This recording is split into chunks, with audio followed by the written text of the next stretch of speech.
Hey guys, today's video is about installing door edge guards in the Jimny. As you can see, I have two door edge guards. I'm going to give a quick description on the differences and which one I'm going to go ahead with. Now firstly, I bought this one here. It appealed to me. It looks nice. It's quite thick, but when I received it, I was not so impressed because this is a cheap one which is not branded, and these ones have metal clips inside it, so it's not held by adhesive, it's actually held by the metal clips. However, when I saw this, inspected it, the rubber is very thin inside. So I'm afraid if I put this on the door edge and push it, I'm afraid that the metal might come out of the rubber and scratch the actual door edge of the Jimny, so doing more damage. So I'm not going to use this. However, I want to give a shout out to Matteo Matthews from the Suzuki Jimny Facebook Australia group, who he's got this style, but obviously he's got branded ones. I think he got from Bunnings over there, and those ones look pretty cool. So if you want more information on this type, make sure you get a branded one. I think you'll be okay.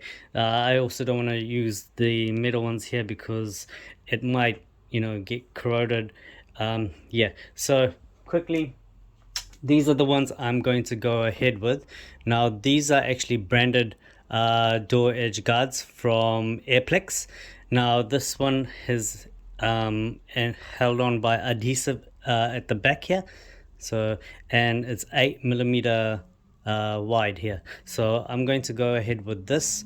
It's a good branded door edge guard, so yeah, let's get to it. Hey guys, so you can clearly see why I need a door edge guard. This is where I park daily, and so far I've been very lucky. I have to clean up the door edge.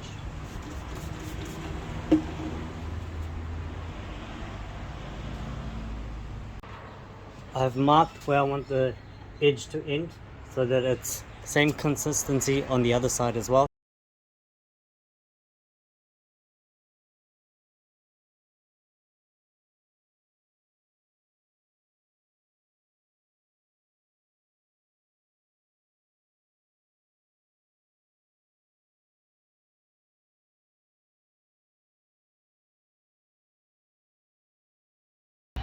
Alright guys, so this is what it looks like, and I'm quite happy with the material. It's not too thick, it's not too thin either, and yeah, it doesn't look bad. So that's it there. I'll just show you the other side.